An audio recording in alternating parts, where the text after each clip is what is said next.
오늘 우리에게 주시는 하나님의 말씀은 마태복음 5장 1절부터 4절까지 말씀입니다.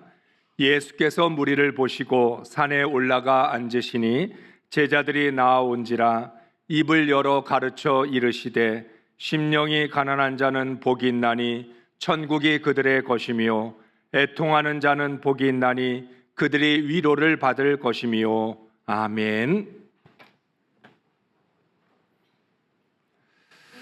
할렐루야. 오늘은 삼위일체 주일이면서 5월의 마지막 날입니다. 여러분 모두에게 성부, 성자, 성령 삼위일체 하나님의 크신 은혜와 평안이 함께 하시기 바랍니다. 하나님의 도우심으로 행복한 가정 안에서 천국의 삶을 살아가시기 바랍니다. 특별히 천국 복음으로 모든 질병과 모든 약한 것을 고치는 은혜가 있으시기를 주의 이름으로 축복합니다. 하나님은 예수 그리스도를 통해 구원받은 새 이스라엘 백성이로 하나님 나라를 세우기로 계획하셨습니다. 예수님은 하나님의 뜻을 따라 천국 복음을 전파하십니다. 천국은 나라, 왕권, 왕위를 뜻합니다. 동사로는 다스리다, 치리하다입니다. 복음은 좋은 소식, 복음이라는 뜻입니다. 하나님께서 다스리시는 나라가 좋은 소식이고 복음입니다. 구원받은 사람이 하나님 나라로 들어가 하나님의 통치를 받는 것이 복음입니다. 하나님 나라에서 참된 평화를 누리게 된 것이 좋은 소식입니다. 여러분, 우리는 구원을 통해서 죄의 문제가 해결이 되면 그 다음부터는 내 맘대로 살아도 된다, 이런 뜻이 아닙니다. 구원을 받았다라고 하는 것은 이제부터는 하나님의 다스림을 받으며 살겠다라고 하는 뜻입니다. 그렇기 때문에 구원이라고 하는 것이 단순히 우리의 죄를 용서받았으니까, 죄로부터 자유함을 받았으니까 이제는 내가 하고 싶은 대로 해도 된다는 뜻이 아니라는 것입니다. 구원의 문에 들어서게 되면 그때부터는 하나님의 다스림을 받으며 하나님의 통치 안에서 살아가야만 하는 것이죠. 그게 복음이고 그게 좋은 소식이라는 것입니다. 천국 백성은 모든 병과 모든 약한 것을 고침받아 영혼이 잘 되고 범사가 잘 되는 축복을 받을 수 있습니다. 우리가 너무나 좋아하는 말씀이죠. 사랑하는 자여 내 영혼이 잘된 같이 범사가 잘 되고 또 강건하기를 간구하노라. 어떻게 영혼이 잘 될 수 있을까? 어떻게 해야 범사가 잘 될 수 있고 강건할 수 있을까? 이게 우리의 고민인데, 하나님의 나라가 이루어지면 그 하나님 나라 안에서는 복음을 통해서 모든 병과 약한 것이 고침받기 때문에 영혼이 잘 될 수밖에 없고 범사가 잘 되며 강건한 그런 은혜를 누리며 살 수 있는 것입니다. 예수님은 우리의 눈앞에 가까이 다가온 천국 복음을 전파하면서 마태복음 5장에서 7장까지는 천국 복음이 무엇인지를 가르쳐 주십니다. 8장에서는 모든 병과 모든 약한 것을 고칩니다. 그래서 5장부터 8장까지 말씀을 들은 사람들은 예수님의 3대 사역을 모두 경험할 수 있습니다. 천국이 무엇인지, 복음이 어떤 것인지를 알 수 있고, 천국 복음, 하나님 나라 안에서 살아간다는 게 무슨 뜻인지, 그리고 모든 병과 약한 것을 고침받는 이 모든 것들을 직접 보고 깨달을 수 있는 것입니다. 공간 복음서는 예수님의 3대 사역을 중심으로 펼쳐집니다. 요한복음까지 포함하면 4대 복음이지만 그 중에서 공간 복음은 무엇이 핵심이냐? 복음을 가르치시고 천국을 전파하시고 모든 병과 약한 것을 고치는 이 예수님의 3대 사역을 중심으로 펼쳐진다는 것입니다. 예수님이 가르쳐 주신 복음, 전파하신 천국, 고치신 치유를 자세하게 소개함으로 모든 사람을 천국으로 초대하십니다. 그런 의미에서 복음서는 천국 초청장입니다. 마태, 마가, 누가, 요한복음까지 이 복음서는 이 땅에서 수고하고 무거운 짐을 지고 살아가는 사람들에게 너희는 다 내게로 오라. 하나님 나라 안에서 살아가고 그 하나님 나라 안에서는 모든 짐을 내려놓고 가볍고 쉬운 멍에를 가지고 살아갈 수 있다고 선포하신 것입니다. 누구든지 예수님을 나의 구주로 영접하면 천국에 들어갈 수 있고 천국을 누릴 수 있습니다. 예수님은 1장부터 4장까지 예수 그리스도의 계보에 속한 사람이 어떤 사람인지를 가르쳐 주시고 이제 5장부터 7장까지 예수 그리스도의 계보에 속한 사람의 특징이 무엇인지에 대해서 말씀합니다. 간단하게 말하면 그리스도인은 어떤 사람인지 하는 것을 가르쳐 주시는 것입니다. 5장 1절부터 2절 메시지 성경으로 함께 읽겠습니다. 예수께서 자신의 사역으로 인해 큰 무리가 몰려드는 것을 보시고 산에 올라가셨다. 예수께 배우고 그분께 인생을 건 사람들도 함께 올라갔다. 조용한 곳에 이르자 예수께서 자리에 앉으셔서 산행에 함께한 사람들을 가르치셨다. 아멘. 여러분, 왜 예수님은 산 위에 올라가서 복음을 가르치셨을까요?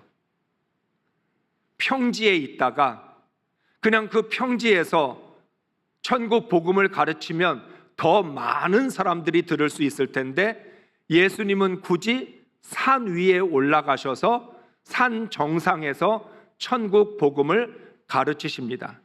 메시지 성경에서는 이렇게 번역을 하고 있습니다.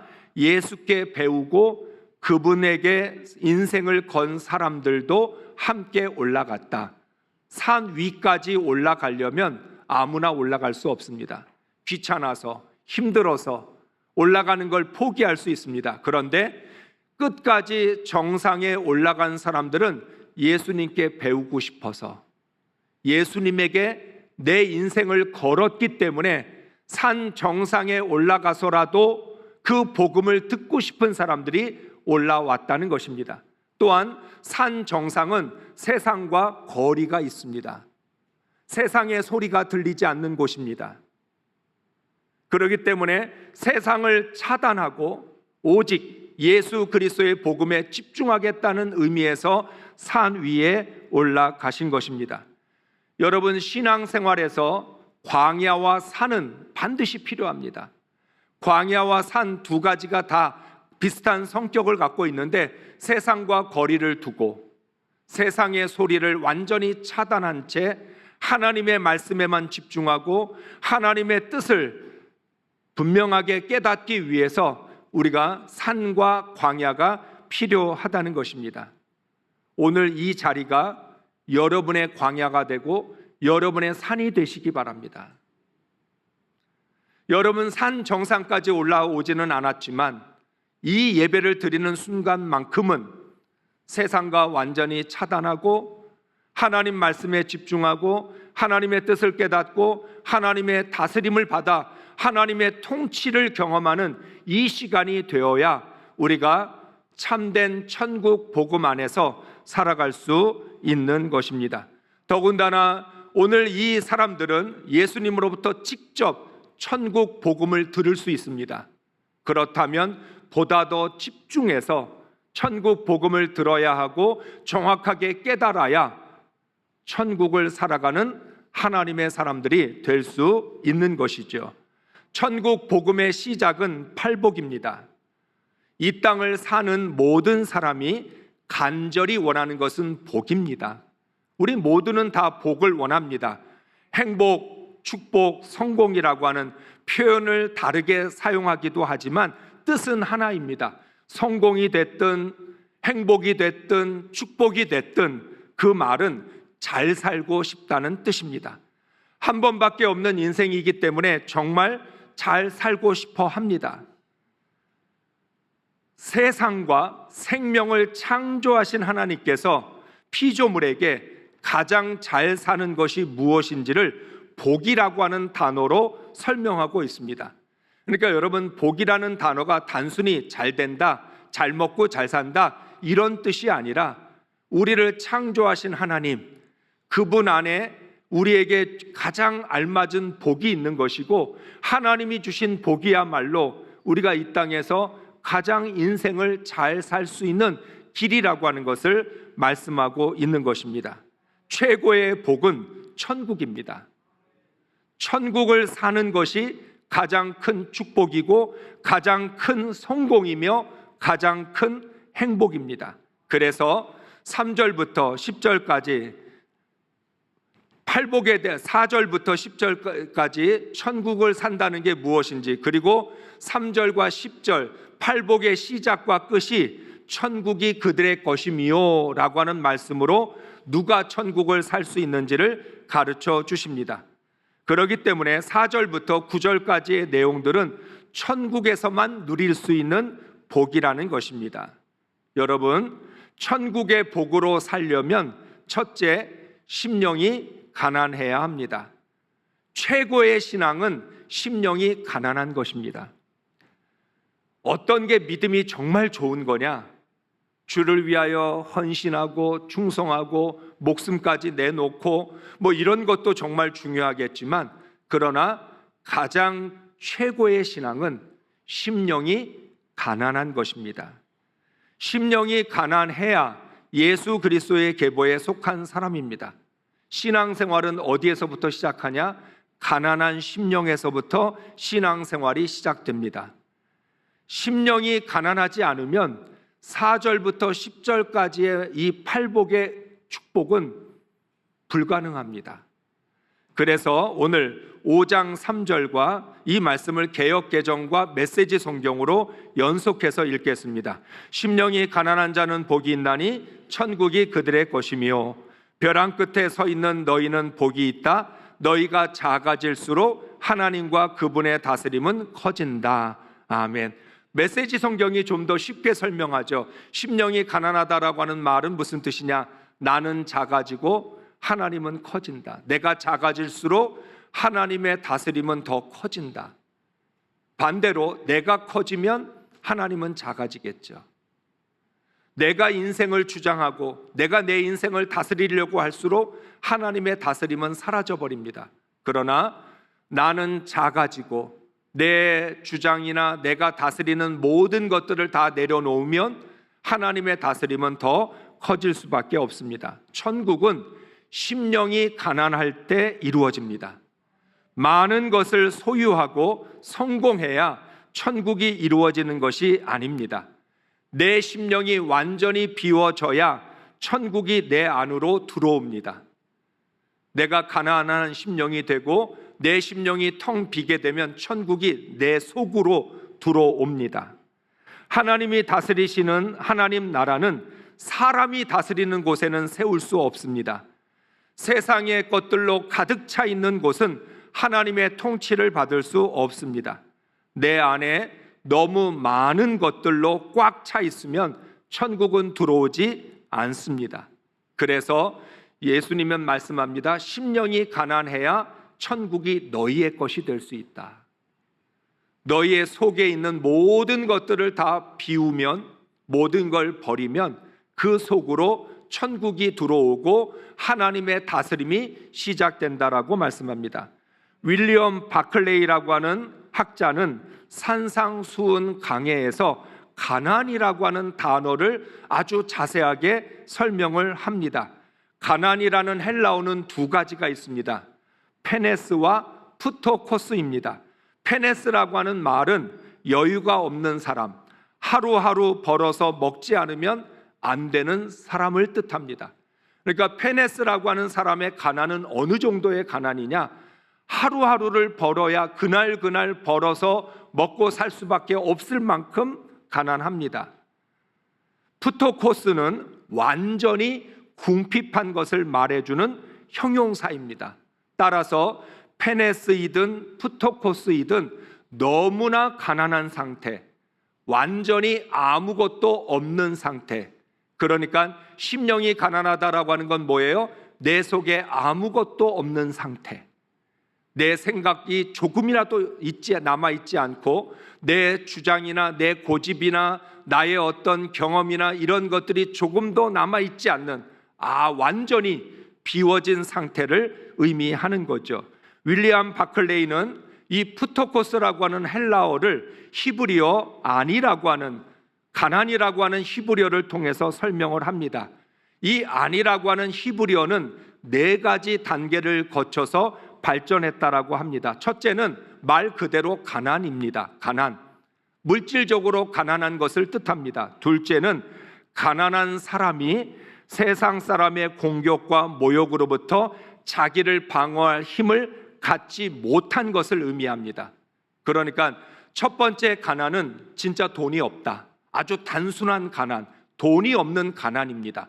둘째는 세상 사람들이 나를 공격하고 나를 모욕하고 나를 비난해도 자기를 방어할 수 있는 힘을 갖지 못한, 어떻게 보면 정신적인 힘을 갖지 못한 가난이라고 말할 수 있습니다. 셋째는 가난한 사람은 경쟁이 심한 세상에서 구속으로 몰리거나 압제를 받습니다.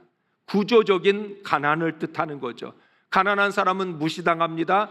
가난한 사람들은 세상에서 천대받습니다. 그래서 많은 사람들에게 압제를 받을 수 있다라고 하는 거죠. 넷째는 그러나 이러한 사람은 많은 불리한 조건을 갖고 있음에도 불구하고 물질로 가난하고 정신적으로 가난하고 구조적으로 가난해서 정말 불리할 수밖에 없는 조건을 가지고 있지만 신앙과 성실성을 유지할 수 있고 세상에서 번영하는 것보다 하나님과 함께 낮아지는 것이 더 좋다는 확신을 가질 수 있습니다.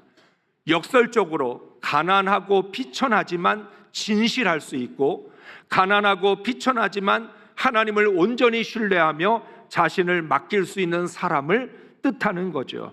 한마디로 오직 하나님 한 분만으로 만족하며 감사하는 사람, 그 사람이 심령이 가난한 사람입니다. 우리가 가난이라는 것은 불편한 일이죠. 돈이 없다는 건 참 고통스러운 일입니다. 정신적으로 가난한 것도 힘든 일이고요. 구조적으로 가난 때문에 무시받고 천대받고 압제받는다는 것도 괴로운 일입니다. 그런데 역설적으로 그래서 더 하나님을 의지할 수 있고, 그래서 더 신실할 수 있고 성실하게 살아갈 수 있다라고 하는 겁니다. 천국은 바로 이러한 사람의 것이라는 겁니다. 나는 심령이 가난합니까? 세상에서 가난은 불행이고 저주입니다. 어떤 사람도 세상에서 가난하게 살고 싶은 사람은 없습니다. 가난이라는 게 지긋지긋하고 가난이라고 하는 것이 고생을 뜻하는 것이기 때문에 우리는 가난에서 벗어나기를 원하지 가난하게 살고 싶어 하지 않습니다. 그러나 신앙에서의 가난은 하나님 나라를 이루며 구원을 완성하기 위한 최적의 조건입니다. 심령이 가난하다라고 하는 것, 영적으로 가난하다라고 하는 것은 하나님의 나라를 이루고 구원을 완성하기 위해 가장 좋은 조건이라는 거죠. 가난하기 때문에 할 수 없는 것이 아니라 가난해서 할 수 있는 겁니다. 부자 관원이 예수님을 찾아왔을 때 모든 계명을 다 지켰는데도 천국을 이루지 못해서 아직도 무엇이 부족합니까? 그랬을 때 예수님이 말합니다. 너의 모든 소유를 팔아 가난한 자들에게 나눠주고 나를 따르라. 그랬더니 재물이 너무 많아 예수님의 말씀을 따를 수 없어서 근심하며 돌아갔습니다. 예수님이 말씀하셨습니다. 부자가 천국을 들어가는 건 낙타가 바늘귀에 들어가는 것처럼 어려운 일이다. 참 역설적이죠. 세상에서 가난은 서러운 것이고 가난은 불행한 것이고 가난은 저주였는데 심령이 가난하다는 것, 하나님 앞에서 가난하다라고 하는 건 오히려 천국을 들어갈 수 있는 가장 좋은 조건이라는 거예요. 베드로가 예수님 앞에 엎드려서 나는 죄인이오니 나를 떠나소서라고 말할 수 있었던 이유가 무엇이었을까요? 베드로가 말씀에 의지하여 그물을 내리겠다고 했습니다. 말씀에 의지하여 그물을 내리겠습니다. 이 말은 어부로서의 모든 지식을 버리고 예수님의 말씀을 받아들인 것입니다. 심령이 가난해졌기 때문에 어부로서의 지식을 버리고 말씀을 의지해서 그물을 내릴 수 있었습니다. 그 순간만큼은 베드로의 심령이 가난했습니다. 내가 갈릴리에서 몇십 년 동안 어부 생활을 해왔는데 누구보다도 갈릴리에서 고기를 잡는 일에는 내가 전문가인데 예수님이 뭐라고 나한테 가르쳐? 이런 마음 가졌으면 그물을 내리지 못했을 겁니다. 그런데 예수님의 말씀을 듣는 순간 지금까지의 어부로서의 지식과 경험, 자기가 알고 있는 갈릴리에 대한 모든 것들, 그거 다 버렸기 때문에 심령이 가난해서 말씀을 의지하여 그물을 내릴 수 있었던 것입니다. 심령이 가난하면 말씀에 순종하게 됩니다. 반대로 심령이 부유하면 말씀에 순종할 수 없습니다. 베드로가 3년 동안 예수님을 따라다니면서 아는 게 많아졌고 자기 주장이 강해졌습니다. 예수님을 3년 동안 쫓아다니다 보니까 들은 말씀도 많고 보고 체험한 것도 많습니다. 병도 고치고 귀신도 내쫓고 무리도 걸어봤고 할 만큼 다 해보고 모든 것들을 경험해 보니까 이제는 심령이 부유해졌어요. 부유한 심령을 가지고는 십자가를 지시는 주님을 만류할 수밖에 없었고 예수님을 부인할 수밖에 없었습니다. 여러분, 심령이 가난할 때는 말씀에 의지해서 그물을 내렸던 사람이 심령이 부유해지니까 예수님이 십자가에 죽으셨다가 3일 만에 부활하신다는 말씀을 듣고 예수님을 뜯어 말리고 그리고 예수님을 3번이나 모른다고 부인했던 것입니다.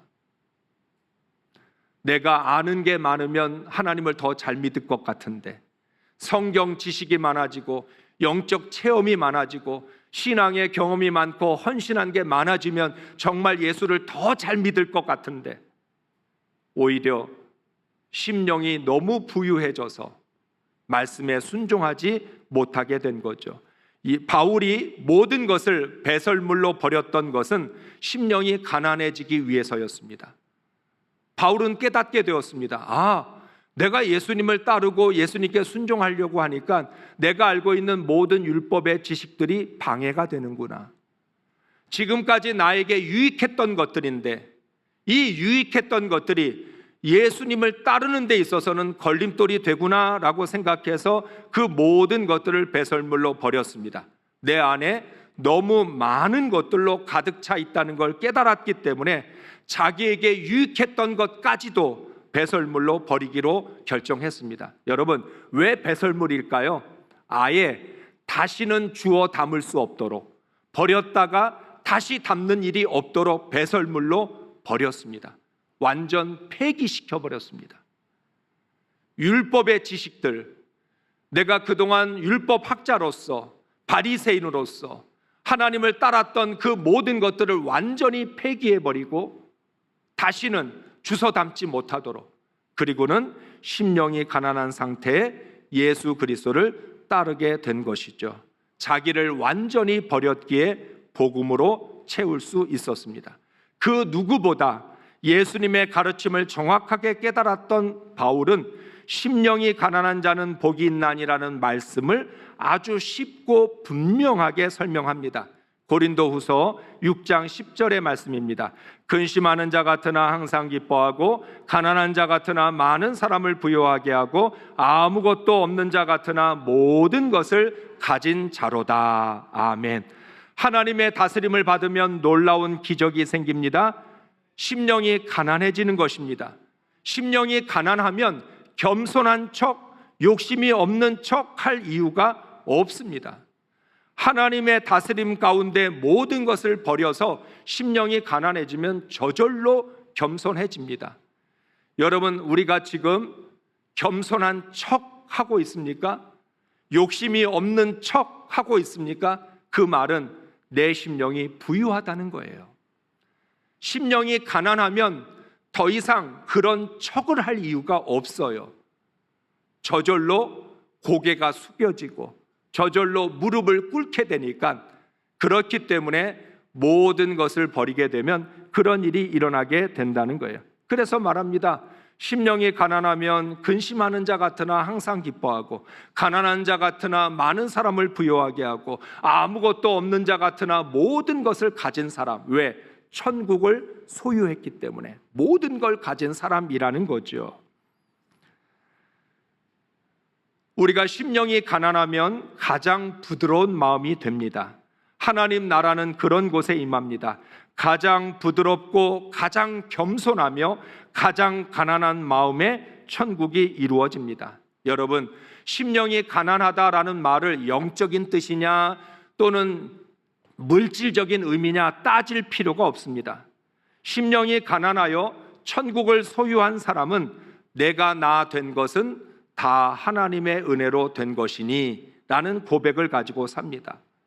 심령이 가난하면 내가 나의 나 된 것 다 하나님의 은혜다. 다 은혜이지 그 어느 것도 내 노력이나 내 열정이나 내 성취가 아니라고 고백하는 거죠. 하나님의 다스림을 받아야 항상 행복하게 살 수 있습니다. 둘째, 애통해야 합니다. 5장 4절을 새번역과 메시지 성경으로 함께 읽겠습니다. 슬퍼하는 사람은 복이 있다. 하나님이 그들을 위로하실 것이다. 가장 소중한 것을 잃었다고 느끼는 너희는 복이 있다. 그때에야 너희는 가장 소중한 분의 품에 안길 수 있다. 아멘. 애통하다라는 말 좀 어렵게 느껴지니까 바꾸면 슬퍼한다, 눈물을 흘린다라는 뜻입니다. 심령이 가난한 사람은 무엇을 위해 애통해야 하는지를 압니다. 예수님은 십자가를 어떻게 지셨습니까? 애통함으로 십자가를 지셨습니다. 예수님은 정말 애통한 마음을 가지고 십자가를 지셨습니다. 죄에 짓눌려 고통받는 하나님의 자녀를 향한 슬픔으로 십자가를 지셨습니다. 눈물로 십자가를 지셨습니다.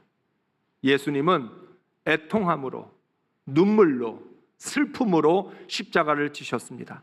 예수님이 친히 십자가를 지셨기에 십자가를 지고 살아가는 사람들을 위로하시고 격려해 주십니다. 예수님이 지신 십자가였기 때문에 이 땅에서 예수님을 본받아 십자가를 지고 살아가는 사람들을 항상 위로해 주시고 격려해 주십니다. 얼마나 힘드냐, 얼마나 외로우냐, 얼마나 마음 아프냐, 얼마나 슬프냐, 얼마나 많은 눈물을 흘렸느냐, 누구보다도 애통함과 슬픔과 눈물로 십자가를 지신 주님이었기 때문에 주님과 같이 똑같은 십자가 지고 가는 사람들 주님이 위로해 주시고 눈물 닦아 주시고 함께 그 십자가를 져 주신다라고 하는 거죠. 심령이 가난한 사람 속에는 하나님 나라와 의에 대한 애통함이 있습니다. 여러분, 내 마음속에 모든 걸 비워내면요, 그때부터 십자가에 대한 애통함, 하나님 나라와 의에 대한 애통함이 생겨납니다. 세상 것을 버리면, 이 땅에 있는 모든 것들에 대한 욕심을 버리고 나면 하나님 나라와 의에 대한 간절함과 애통함이 생기는 거죠. 자신의 인생을 위해서 울기보다 하나님 나라를 위해 웁니다. 자기의 뜻대로 되지 않아서 울지 않고 하나님의 의를 위하여 애통해야 합니다. 그래서 누가복음은 이 말씀을 이렇게 말씀합니다. 지금 우는 자가 복이 있나니 너희가 웃을 것이미요. 예수님은 고통을 호소하던 부자에게 이제는 나사로가 위로받을 차례라고 말씀하셨습니다. 누가복음 16장 25절의 말씀입니다. 아브라함이 이르되 예 너는 살았을 때 좋은 것을 받았고 나사로는 고난을 받았으니 이것을 기억하라. 이제 그는 여기서 위로를 받고 너는 괴로움을 받느니라. 아멘. 부자, 이 세상에서 부유하게 살았던 부자는 즐길 수 있는 거 다 즐기고 누리고 싶은 거 다 누렸으니까 천국에서는 누릴 게 없다는 거예요. 그러나 가난했던 나사로는 세상에서 고통당하고 괴로워했기 때문에 이 천국에서는 나사로가 웃을 차례라는 거죠. 모든 것을 버린 사람은 사람의 위로마저 포기한 것입니다. 모든 것을 버렸다. 사람으로부터 위로받는 것도 포기한 거예요. 사람의 위로를 포기하면 애통할 때 하나님의 위로밖에 없습니다. 그러니까 심령이 가난하는 건 나를 위로해 주실 분은 하나님밖에 없다라고 하는 뜻입니다. 자기의 죄에 대하여 애통하고 세상의 불의에 대하여 우는 사람이 진정으로 웃게 됩니다. 하나님은 참되게 참회하는 사람들을 위로해 주십니다. 애통해 하는 사람들에게 격려와 용기를 주십니다. 여러분, 무엇을 위하여 슬퍼하느냐가 천국과 지옥을 결정합니다. 의와 진리를 위한 눈물이 거룩한 애통입니다. 하나님께 더 나아갈수록 거룩한 애통은 많아집니다. 심령이 가난한 사람은 거룩한 애통 때문에 하나님 앞에 엎드려 기도합니다. 거룩한 슬픔으로 기도의 눈물을 흘리는 것입니다. 여러분, 우리가 왜 눈물을 흘리죠? 사람이 미워서, 아주 그냥 미워 죽을 만큼 미워서 눈물 흘리죠. 우리가 흘려야 되는 눈물은 미워서 흘리는 눈물이 아니라 사랑하기 위해서 흘리는 눈물이 되어야 합니다. 눈물 없이는 사랑할 수 없잖아요. 미워서 눈물 흘리는 게 아니라 정말 약올라서 아주 그냥 보기 싫어서 그래서 우는 게 아니라 사랑하기 위해서 그 영혼을 불쌍히 여기고 그 영혼을 향한 애통함을 가지고 그래야 눈물을 흘리게 된다는 거죠. 나의 성공과 성취를 위해서 우는 것이 아니라 사명과 하나님 나라를 위해서 울어야 합니다. 심령이 가난하여 천국을 품고 살면 하나님의 마음으로 울게 되고 하나님의 위로를 받습니다. 이것이 진정한 복입니다. 사랑하는 성도 여러분, 헛된 것을 위하여 눈물을 낭비하지 마시기 바랍니다. 참된 것을 위하여 꼭 필요한 눈물을 흘리는 것이 복입니다. 그 눈물은 세상에서 가장 아름답고 가치 있는 눈물입니다. 하나님은 슬퍼하는 사람을 안아주시고 위로해 주십니다. 심령이 가난해야 의로울 수 있습니다. 하나님의 다스림을 받는 하나님의 나라가 세워졌다는 것은 심령이 가난하다라고 하는 증거입니다. 하나님의 위로를 받는다라고 하는 것은 하나님의 뜻대로 슬퍼하고 있다는 증거가 됩니다. 우리가 인생에서 너무나 좋아하는 단어들입니다. 사랑, 은혜, 평안, 겸손, 온유, 행복, 축복, 여러 가지 우리가 좋아하는 단어들이 있지요. 이 단어를 하나로 모으면 하나님 나라, 즉 천국입니다. 천국에서만 누릴 수 있는 단어들입니다. 천국에서만 사랑과 은혜와 평안과 겸손과 온유와 행복과 축복을 누리게 되는 것이지요. 그래서 우리는 하나님 나라 안에서만 가장 행복하게 살 수 있습니다. 지금까지 여러분 경험하셨습니다. 세상에서 행복을 찾았고 사람에게 위로를 찾았고 사람을 통해서 사랑받으려고 했고 우리는 끊임없이 세상과 사람 속에서 내가 가장 좋아하는 것들을 얻고 싶어 했지만 어떻게 됐습니까? 뒤통수 맞았죠. 사랑하는 줄 알았더니 배신하고 나를 위로해 주는 줄 알았더니 뒤에 가서 나를 모함하기도 하고 세상과 사람들을 향해서 그렇게 많은 상처와 아픔을 경험했음에도 불구하고 우리는 여전히 세상 속에서 사랑을 구걸하고 사람들에게 위로를 구걸하면서 살아가고 있다는 거예요.